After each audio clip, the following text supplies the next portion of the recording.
Politik uang itu sama saja dengan kita menggadaikan harga diri kita kan gitu. Kepala kita dibeli.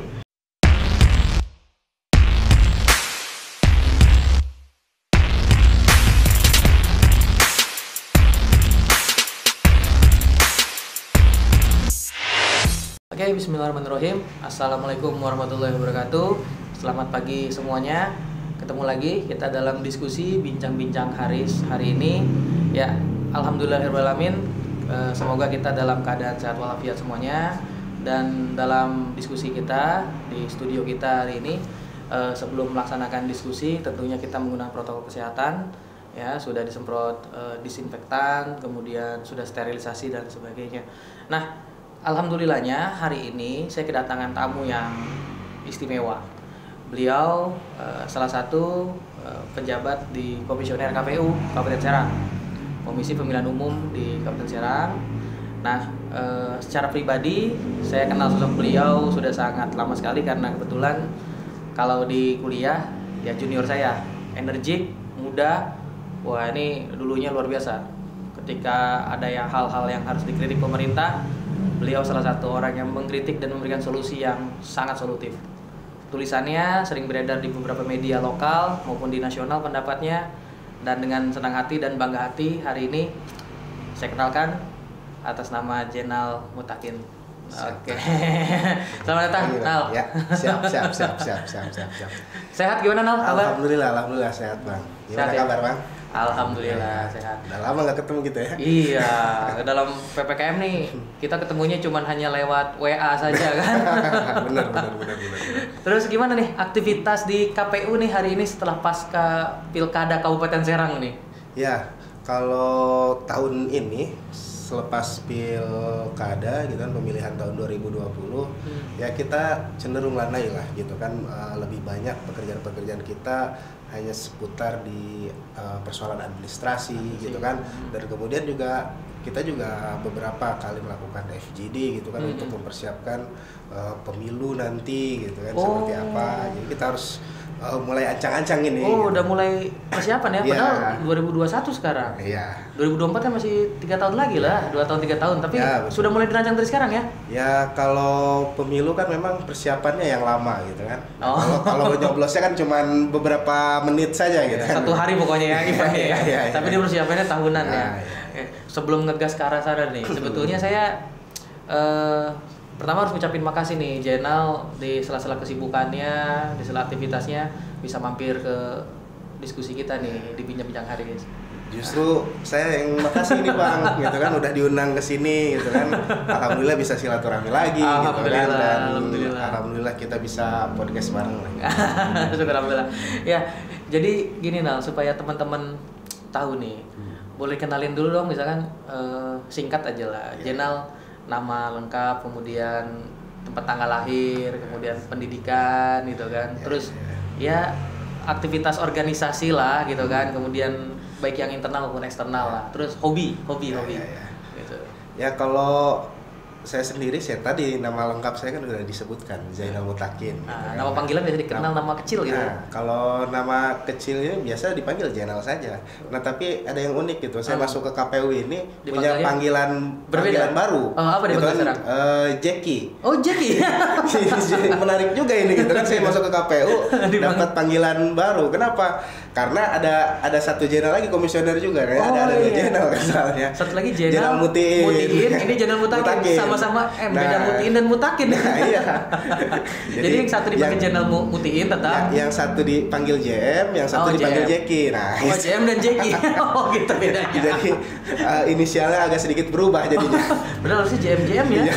Jenal Mutakin, Jenal Mutiin ya. JM 1, JM 2 gitu. Harusnya JM 1, JM 2. Oke. Nah, itu. Tempat tanggal lahir nih. Kalau saya lahir di Tangerang dulu. Lahir di Tangerang tahun 1988. Kabupaten apa kota? Dulu belum ada kota, belum ada kota atau tangsel ya. Masih Kabupaten Tangerang dulu. Oh, di kecamatan apa tuh? Di Pagedangan dulu. Pagedangan. Sebelum menjadi kecamatan Pagedangan juga itu masih Legok dulu ya. Oh, Legok. Berarti sekarang masuk kabupaten ya? Ya, kabupaten. Nah, jadi lahir di Tangerang, tahun 1988 ya, jadi ya masih muda lah Pak. Masih muda, milenial. Masih Kategori muda. milenial kan 80 sampai 96 kan. Saya juga masih milenial kan sama kan, kita cuma beda 3 tahun. Ya.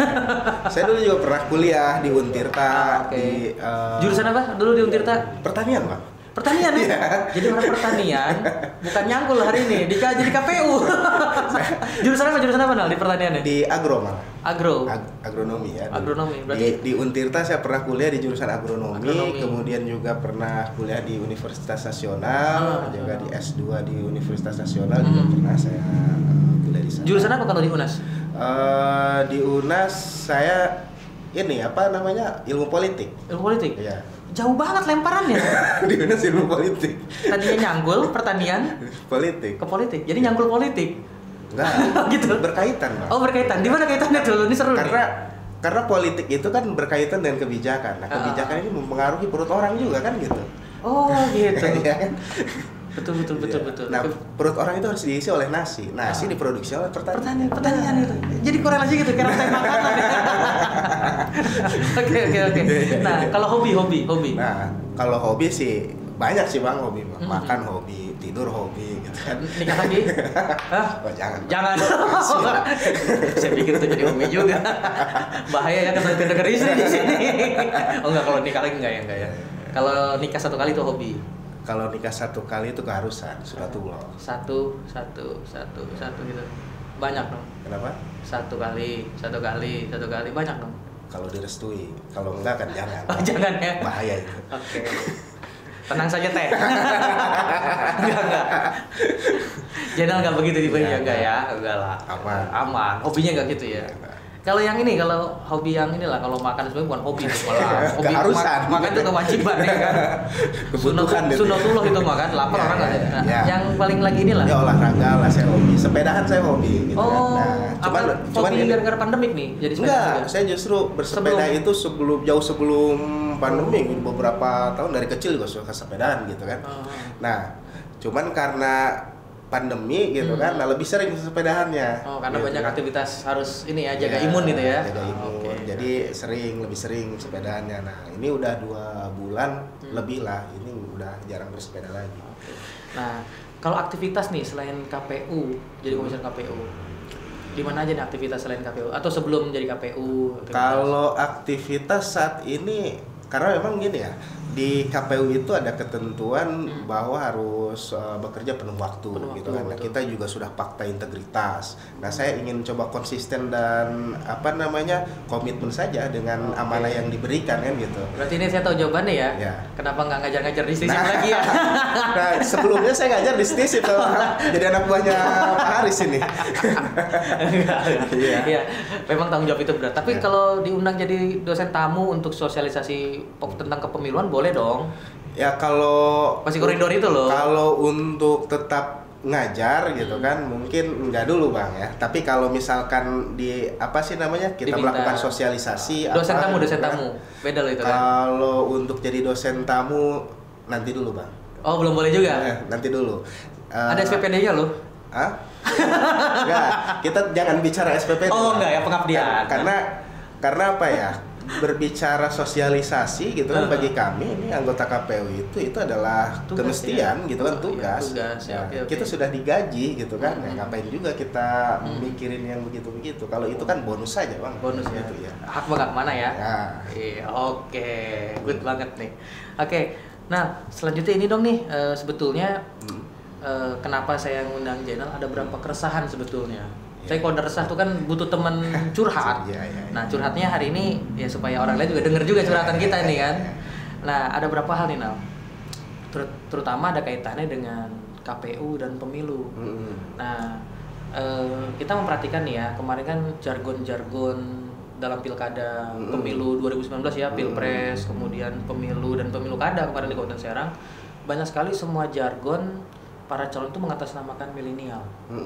Walaupun terkadang pada praktek kampanyenya tidak milenial banget itu loh. Ya kan? Jargonnya milenial. Cuman beda-beda, cuman ada main agak desain-desain dikit aja sekarang gitu kan.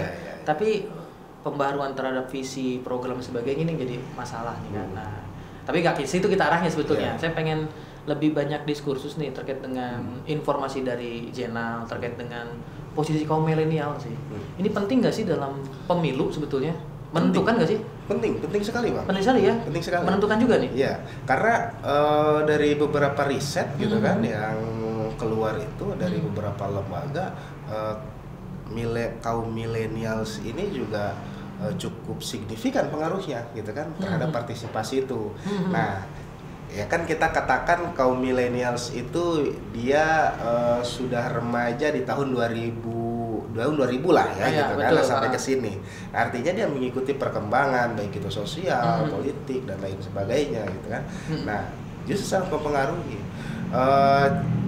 Dari beberapa sumber gitu kan, kaum millennials ini porsinya justru besar sekali, di antara range-nya 55 sampai 65% ini gitu kan, jumlahnya gitu kan. Karena bisa kita urut gitu kan dari usia 40 sampai 35 ini berapa gitu range, kan. Range usia 40 35 kemudian gitu. 35 ke 30 gitu kan. Nah, terus 30 ke 25 sampai dari mulai 17 lah gitu ya. Nah, yang paling besar ini kan di range usia situ ya. Usia 17 sampai 30 tahun gitu kan. Nah, ini usia sangat produktif gitu kan, di usia sangat produktif gitu kan, dan punya persentase yang cukup besar gitu, sekitar 25%-an lah kan, kira-kira seperti itu. Nah, tapi dikaitkan nih, karena ini sangat penting nih. Nah, kita berkaca kemarin lah ya. Kalau di kabupaten sendiri nih, Kabupaten Serang sendiri, angkanya partisipasinya gimana nih? Secara kuantitatif, secara kuantitas. Untuk pemilu, berapa persen ya angka yang tadi, yang kaum produktif tadi? Apakah dia banyak yang apatis atau dia ikut? Dan dibandingkan dengan pilkada kemarin, apalagi lagi kondisi pandemi. Nah, gimana nih? Ada jadi, angkanya gimana? Naik, turun, atau stagnan? Jadi kalau kita ngelihat data gitu kan, ngelihat angka, baik pemilu maupun pilkada ini presentasinya naik gitu kan, mulai dari pemilu misalnya, pemilu 2019, angkanya pemilu dan pilpres. Ya. Kabupaten aja ya, Kabupaten Serang ya artinya. Pemilu itu dari pilpres, pileg gitu kan, nah kita kumulatifkan itu di angka 80,9%. Hampir 81% ya? Ya, 80,9% ininya partisipasinya. Nah, kalau untuk yang kaum produktifnya tadi ya? Nah, yang kita bedah dulu nih datanya nih ya. Range-nya. 2014 angkanya jauh di bawah itu. Oh, gitu 2014 berapa? 2014 itu di kisaran 70%-an. Berarti jadi lumayan tinggi, signifikan. Nah, dari 80% sekian itu, usia produktif itu mulai dari usia 17 sampai dengan 40 tahun lah ya. Nah, itu angkanya juga lumayan tinggi gitu kan, karena justru itu yang mendominasi. Nah, justru itu yang mendominasi. Untuk Pilpres 2019 kemarin ya? Pemilu Pilpres. Untuk Pilpres, Pileg gitu kan. Nah, ini yang menarik juga gitu kan. Nah, yang kemudian menarik. pas pilkada geser ke kemarin nih, tahun kemarin. Nah, kalau di pilkada justru kita harus bandinginnya biar apple to apple itu dengan pilkada 2015 ya. Nah, di pilkada 2015 partisipasi itu 50,09%. 2015 50,9%. Artinya 50 plus 1 aja belum nyampe ya. Nah, itu kurang 0,1 ya. Itu di tahun 2015. Tapi kemarin angka partisipasi kita lumayan tinggi di angka 62,8%. Jadi 12,8%. Nah, itu di kondisi pandemik loh ya? Ya, itu di kondisi pandemi. Berbeda dengan di 2015 yang kondisinya normal gitu kan. Kondisi normal dan tidak pandemi. Iya. Belum ada ya aneh-aneh gitu kan terkait dengan isu-isu sara politik dan sebagainya ya. Karena kemarin yang saya dengar pasti hari ini identik dengan isu sara dan sebagainya. Bahkan perjalanan akhirnya saya kembali ke isu sara tadi ya. Teringat posisi ada beberapa kolega teman-teman KPU lainnya gitu yang kebetulan sering diskusi gitu kan. Kadang-kadang kemarin KPU itu menjadi ajang bulan-bulanan hoax ya. Ya, biasalah itu. Ada isu apa kemarin server KPU apa gitu. Macam-macam. Biasalah itu. Karena apa? Tanggapannya gimana nih untuk hal itu nih para komisioner nih? Kalau bagi kami itu hal biasa. Kenapa? Karena kinerja kita, pekerjaan kita ini sehari-hari selama 24 jam itu kan dipantau terus sama masyarakat. Kita ibarat ini kayak akuarium. Akuarium dilihat dari atas, dari samping, dari bawah. Ini kelihatan semua. Gitu kan. Sedangkan kita bekerja, makanya saya nothing tulus saja, bekerja saja gitu kan. Tidak terlalu mempedulikan apa kata orang. Yang pasti kita bekerja sesuai aturan. SOP-nya udah jelas gitu ya. Gitu kan. Melaksanakan undang-undang pemilu dan sebagainya, udah ikutin itu gitu ya. Ya, yang penting mah kita nggak aneh-aneh aja, ya, udah cukup untuk kita gitu kan. Kecuali mungkin kalau ada yang aneh-aneh kan gitu. Nah, kayak yang aneh-aneh nih bertanya nih. Iya kan, kalau misalkan kitanya sesuai dengan regulasi SOP, gitu kan, etik kita dijaga dan juga kita tuntaskan pekerjaan dengan baik, saya rasa nggak jadi persoalan gitu kan. Di tahun 2019, 2020 gitu kan, kemarin pemilu pilkada ya kita laksanakan alhamdulillah dengan baik gitu. Betul. Kan. Lancar, nggak ada aman, persoalan, tentram. gitu kan. Kita nggak digugat gitu kan. Iya ya, Kabupaten Serang nggak digugat ya. Kita nggak ada PSU, nggak waktu pilpres dan pilkada, pilpres dan pemilu, ada PSU nggak? Waktu 2019 PSU ada, tapi itu hanya kesalahan prosedur yang dilakukan di TPS. Artinya cuman hanya di lingkup yang ini ya gitu. Tapi ya? tetap itu juga walaupun hanya ada 3 TPS gitu kan ya, kesalahan prosedur ya tetaplah kesalahan prosedur gitu kan. Tetap harus diulang ya. Tapi kan nggak merubah angka secara signifikan ya kalau 3 TPS kan. Kalau misalkan kata Bawaslu ini perlu PSU ya kita laksanakan PSU gitu kan. Nah artinya itu jadi satu catatan. Oh berarti kemampuan penyelenggara di bawah, penyelenggara di KPPS ini belum optimal untuk BIMTEK-nya gitu. Nah artinya itu temuannya ya, solusi masalah kan perbaikan ke depan. Artinya yang perlu kita lakukan ini BIMTEK-nya ini di tataran sampai Gambas ini harus lebih diperbanyak atau diperkuat kan, kira-kira seperti itu. Nah kan kayak 2019 kemarin KPPS di BIMTEK itu hanya sekali oleh kita kan gitu. Nah artinya dengan kerumitan 5 surat suara. Saya baru tahu loh ini. Artinya ketika dilakukan BIMTEK gitu kan. Nah mungkin masih ada yang belum paham, nanya malu, bisa saja kan seperti itu. Bisa. Nah artinya inilah gitu kan 3 TPS inilah yang akhirnya jadi kena PSU gitu kan.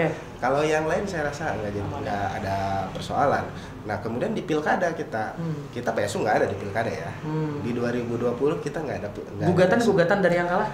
Nggak ada juga ya. Akhirnya nerima legowo ya. Artinya apa? Artinya yang sudah kita lakukan gitu kan, pemilihan yang sudah dilakukan ini diselenggarakan dengan baik dan benar sama penyelenggara di bawah. Jujur, adil dan sebagainya ya. Nah itulah yang harus kita jaga kira-kira gitu ya. Nah kembali tadi, tadi abang mikir gini tadi nih terkait dengan tadi. Saya merasa nih, abang ngerasa nih ya, pelaksanaan pilpres dan pemilu 2019 itu paling rumit dibanding, kita kan harus bandingin dengan pemilu lain juga ya di negara lain ya.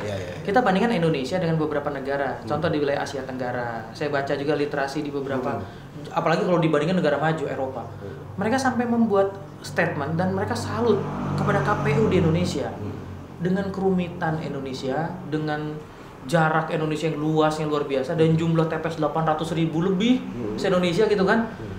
Ini bisa berjalan dengan luar biasa gitu. Maksud saya tingkat keberhasilannya lebih tinggi dibanding 2014. Nah artinya ini ya saya jujur aja salut dan angkat topi lah buat teman-teman di KPU ya. Nah, dan saya baru dengar tadi informasi di Kabupaten Serang terkait dengan rumitnya tadi 5 kertas suara, dan saya juga bingung gitu kan.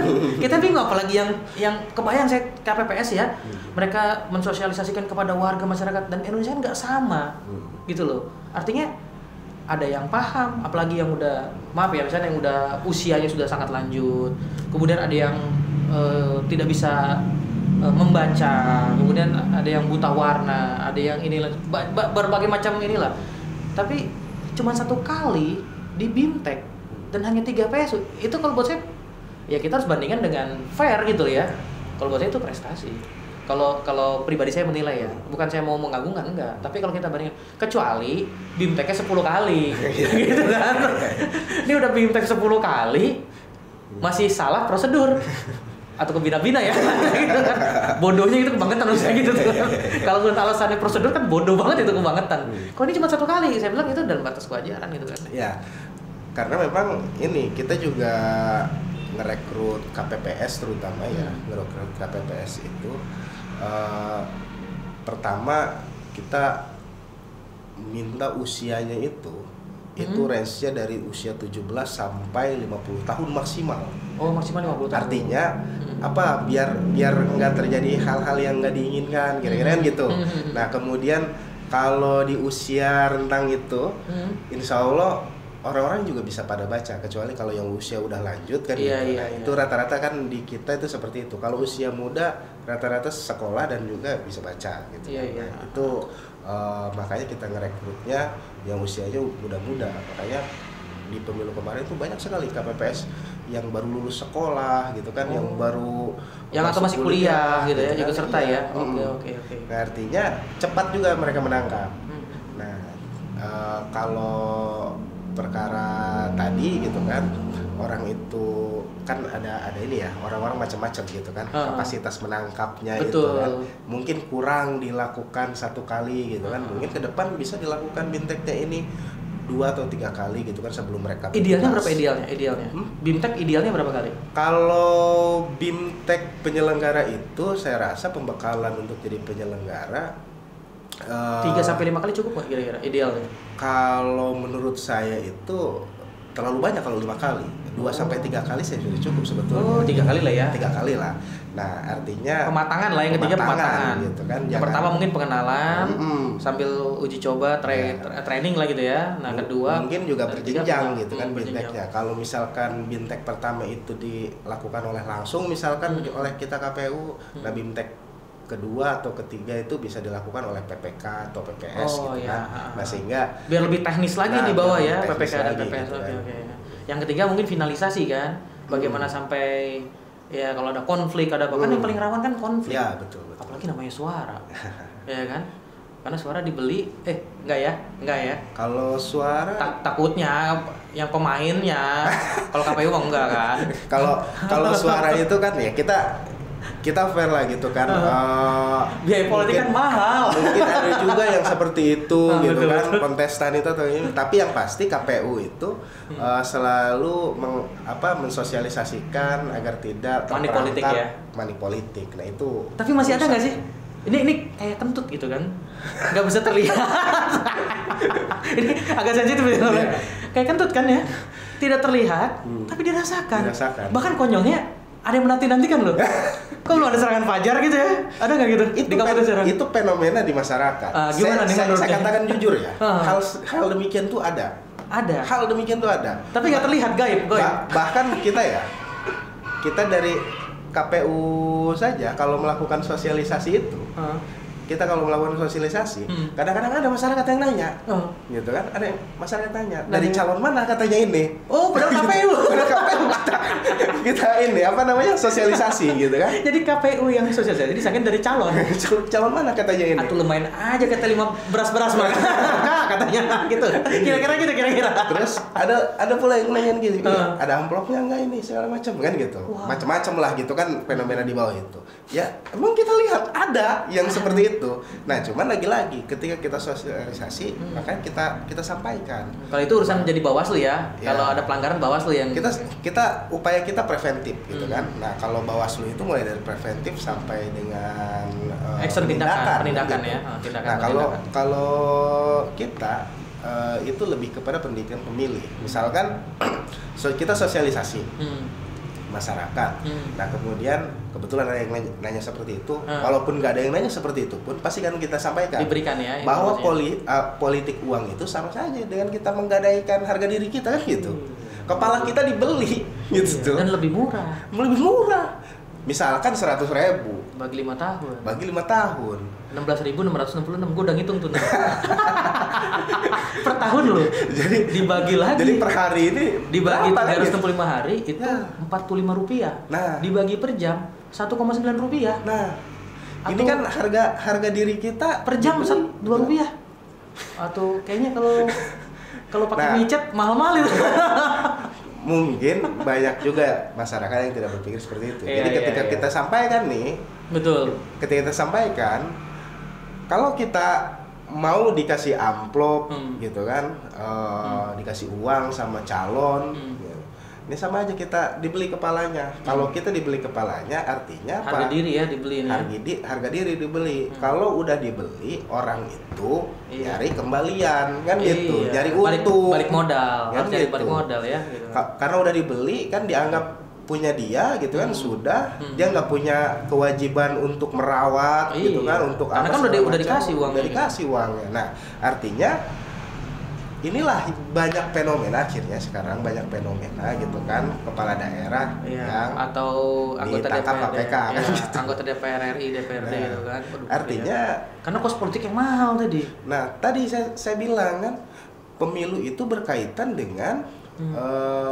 memilih seseorang. Seseorang siapa? Seseorang yang akan membuat kebijakan, seseorang yang akan melaksanakan kebijakan. Nah kalau yang membuat dan melaksanakan kebijakannya dia berkontestasi dengan mengeluarkan uang banyak, dikasih untuk masyarakat gitu kan, ngasih-ngasihin uang. Nah artinya apa? Atau bahasa kasar beli suara gitu, beli suara gitu kan. Nah artinya apa? Yang dia cari itu setelah menjabat ya nyari untung. Nah kalau udah nyari untung, ya macam-macam dilakukan kan ya, termasuk korupsi kan gitu. Ngegarong lah. Nah, kalau korupsi kayaknya kebagusan bahasa. Ngegarong. Ngegarong uang rakyat. Ngegarong uang rakyat.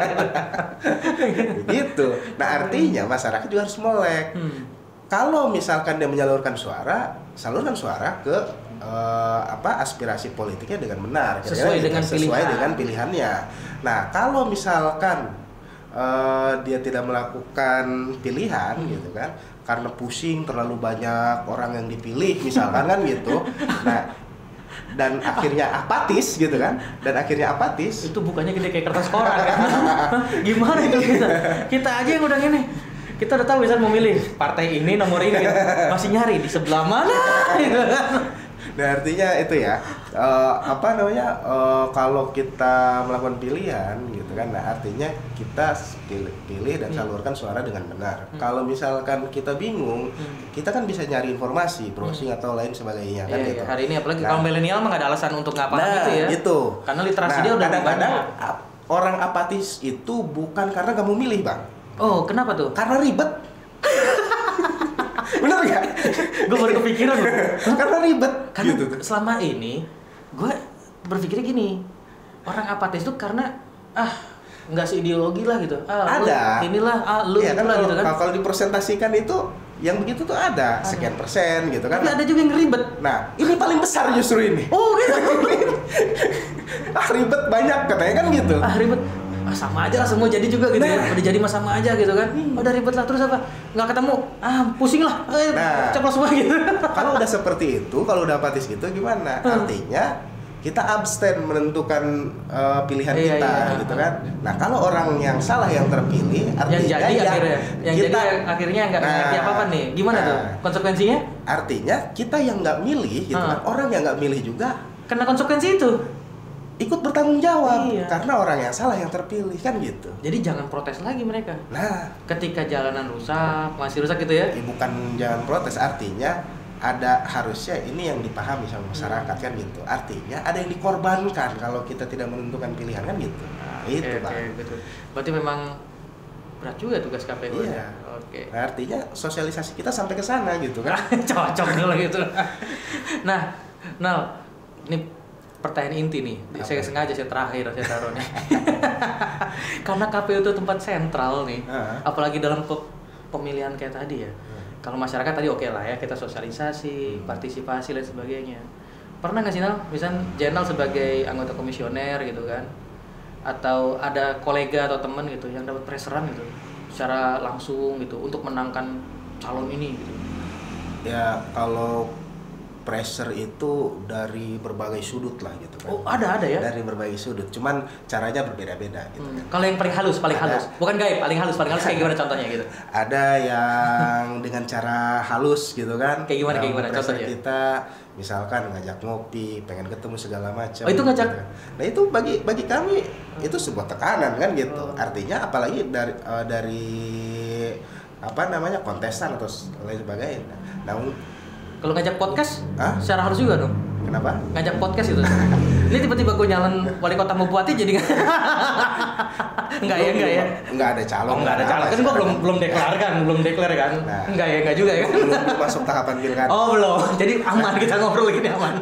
Artinya gini, ada hal-hal yang demikian gitu kan, pengen ngopi bareng gitu ya, segala macam. Saya sampaikan saja kalau pengen ketemu ngopi di kantor aja gitu kan. Di kantor netral ya. Pengen di luar, pengen berdua, oh maaf nggak bisa. Walaupun itu teman dekat tuh ya? Walaupun teman dekat. Kita kalau istri yang ngajak. Kalau istri ngajak. Bisa ranjang dulu kali ya. Berat ini bener ya. Kalau istrinya calon gitu. Oh, kalau istrinya bukan calon, mah nggak apa-apa, kita bareng aja sama istri kan gitu. Takutnya kan ada saudara istri gitu, gimana tuh?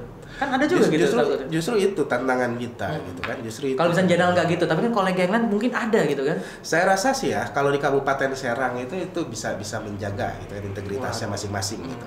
Nah, sama kawan-kawan yang lain juga gitu kan. Pernah mendengar nggak? Kita selalu terbuka lah. Sama-sama anggota komisioner biasanya kan berlima ini selalu terbuka lah. Misalkan, ada yang ngajakin segala macam gitu kan. Sama saling bertukar informasi gitu kan. Ada yang ngajak ini gitu kan. Ya udah gitu kan, suruh kesini gitu kan. Nah, artinya kita selalu menjaga diri. Itu bahkan untuk apa sih namanya? Kalau ada calon dewan gitu kan, nelpon gitu kan, nggak pernah saya angkat gitu kan. Gitu. Tapi kalau misalkan di WA nanya gitu kan, ya kita jawab gitu kan. Kalau nanya kabar ya gitu ya. Kalau nanya misalnya mekanisme ini gimana gitu kan, mekanisme kampanye gimana gitu kan, nah kita jawab lah gitu kan. Itu karena sesuai masih dalam ranah pekerjaan ya. Tapi kalau misalkan udah ke hal yang privat gitu kan, ngajak ngobrol berdua gitu kan, kemudian ngajak ketemu di mana, itu kita hindari lah. Waduh, ini lebih repot itu daripada ketemu dengan wanita lain dan istri mergokin gitu ya. Lebih repot itu ya. Lah itu jangan lah, Pak. Jangan juga. Itu jangan gitu kan. Nah, artinya apa? Kita punya bekerja di KPU itu memang berbeda mungkin lah dengan yang lain. Pekerjaan profesi lainnya ya. Iya, karena di sini kita benar-benar harus tahu kepada siapa kita harus menjaga jarak, gitu kan, kemana kita harus komunikasi, konsultasi dan lain-lain. Jadi bukan punten ya, Nal. Bukan karena Jenal akhirnya dianggap jadi sombong pas jadi komisioner, kan ada banyak yang anggap gitu. Gitu, Nal. Oh, sombong amat sih KPU katanya nih. Waduh. Bukan sombong, kan kita menjaga marwah lembaga juga kan gitu. Untung gua enggak nyalon nih. Kalau gua nyalon lu juga enggak mau. Sombong juga itu enggak ya. Beda koridor deh ya. Nah, itu kalau yang halus tadi, Nal. Nah, kalau yang agak sedang nih, pressure yang agak sedang nih. Yang kayak gimana ya kalau sedang contohnya? Ya, kadang-kadang ada yang nyamperin lagi ke kantor gitu kan. Nah, kayak misalkan ada orang sampai gini nggak, punten saya potong dulu, sampai ada yang nawarin imbalan atau apa gitu, walaupun wacana gitu, misalnya iming-iming lah, misalnya kalau menangin ini dapat ini, menangin ini, ada nggak gitu? Pernah ada coba ibu itu nggak? Iming-iming seperti itu rasanya sempet juga ada gitu kan, cuman kita nggak mau ini gitu kan, nggak mau tanggepin gitu. Gitu. Ke teman-teman juga tuh pasti ada ya, ke teman-teman yang lain. Nah, ya? Pernah satu saat gitu kan, kontak pengen ketemu gitu kan, kita siapkan ini gitu kan, enggak. Saya bilang gitu enggak, gitu kan. Saya langsung blokir aja nomornya kan gitu. Repot soalnya gitu.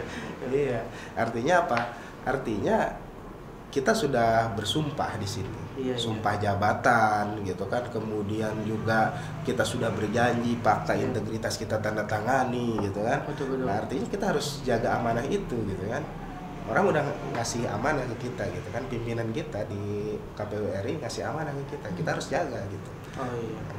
Nah, itu tadi yang sedang. Kalau yang berat, Nal, yang paling berat tadi misalnya tantangannya lah. Tadi kan ada yang lebih soft gitu kan, ancaman-ancaman dikit-dikit yang agak halus, yang tadi agak sedang. Kalau yang agak berat pernah dirasain nggak? Atau pernah dengar gitu loh, dengar dari kolega-kolega jenal gitu kan, atau sesama komisioner yang sampai takutnya ada yang diancam lah, ini itu udah tindakan ini kan, ada nggak kira-kira begitu? Kalau sampai diancam sih nggak ada sih Pak. Nggak berani sekarang negara hukum soalnya, apalagi. Nggak ada sih kalau sampai diancam begitu nggak. Nah tapi apa ya, walaupun seperti itu yang tadi saya sampaikan untuk intimidasinya, ya coba kita keluar gitu kan dari intimidasi itu. Gitu. Alhamdulillah kalau di Kabupaten Serang apa sih cara berpikir politisinya mungkin ya ini sudah jauh lebih baik. Nah jadi tidak ada yang ancam-ancam semacam begitu. Karena percuma kan? Juga hari ini kan udah lebih gampang ngedeteknya ya. Dia ngancam pakai WA, punya bukti ya kan. Oke. Jadi lebih aman soft dengan zona hari ini ya. Tapi sempat ada ini ya bentuk ancamannya bukan ini. Ada yang WA gitu kan pas kita pleno hasil misalkan nih. Nah itu tuh kan tempat-tempat rawan, tempat-tempat rawan hasil tuh. Gitu kan. Ada yang ngancam mau kita bubarin gitu ya kan. Wih, saya bilang oke, kalau mau dibubarin mah silahkan gitu kan. Kita minta polisi langsung berjaga gitu kan. 1 kilo sebelum 1 kilo tempat pleno itu udah dijagain. Oh, luar biasa. Jadi sambil nuna. Berarti mantap ya barikadenya. Brimo berjaga gitu kan. Waduh. Kita punya 3 Polres kan. Kita punya 3 wilayah hukum ya pasti aman. Ada ya? Polres Cilegon, Polres Kota Serang, Polres Kabupaten. Iya. Oh, wilayah zonanya di wilayah dekat situ soalnya. Jadi bersebar bareng-bareng ya gitu ya. Karena kabupaten itu 3 wilayah hukum itu kan. Jadi oh iya kan di kabupaten dekat daerah Bojonegara itu dekat bersebelahan dengan Cilegon. Nah, itu masuk wilayah hukum Cilegon itu. Oh iya, wilayah hukum kepolisian ya. Gitu. Iya. Polresnya masuk wilayah Cilegon ya, padahal zonanya Kabupaten Serang. Oke. Nah, jadi aman lah. 3 Kapolres ngumpul di satu tempat gitu kan. Macam-macam sebelahnya ada Kopassus kan ya. Dekat lagi ada Kopassus gitu ya, aman ya, jadi tetap aman lah. Oke. Nah, sebetulnya masih banyak hal yang harus dibincangkan dan sebagainya nih. Nah, poin terakhir nih yang mau saya tanyain terkait dengan persiapan 2024 nih. Menghadapi tadi kan di awal disinggung ya sama Jenal terkait dengan sudah ancang-ancang persiapan 2024. Nah, persiapan dari KPU sendiri nih karena kan kalau nggak salah Serang juga Kabupaten Serang akan ikut pilkada bersamaan juga ya di 2024 ini. Seluruh di Indonesia. Nah, yang mau saya tanyakan gini lah sebetulnya di poin terakhir ini. Kalau kemarin kan 5 kertas suara, pemilihannya serentak langsung. Dan kita tahu kan 2024 itu, walaupun sampai hari ini belum ada ketetapannya ya, apakah digabung semua pemilihan pilgub, pilkada, kabupaten kota gitu ya, bupati wali kota, atau mekanismenya dipisah. Karena ada beberapa mekanisme yang saya coba intip-intip denger nih, katanya pusat dulu, pilpres dulu dan pemilu dulu gitu kan. Atau eksekutif dulu nih, pilpres, pilkada, kabupaten kota, dan gubernur misalkan. Atau mekanisme apa yang atau serentak 7 kertas suara tuh? Enggak. Jadi di 2024 itu persiapan yang sudah kita lakukan dan beberapa simulasi yang kita lakukan juga. Pemilu itu tetap pada core-nya pemilu gitu kan, pada rezimnya pemilu. Nah, pilkada dengan rezim pilkadanya. Nah, artinya gimana?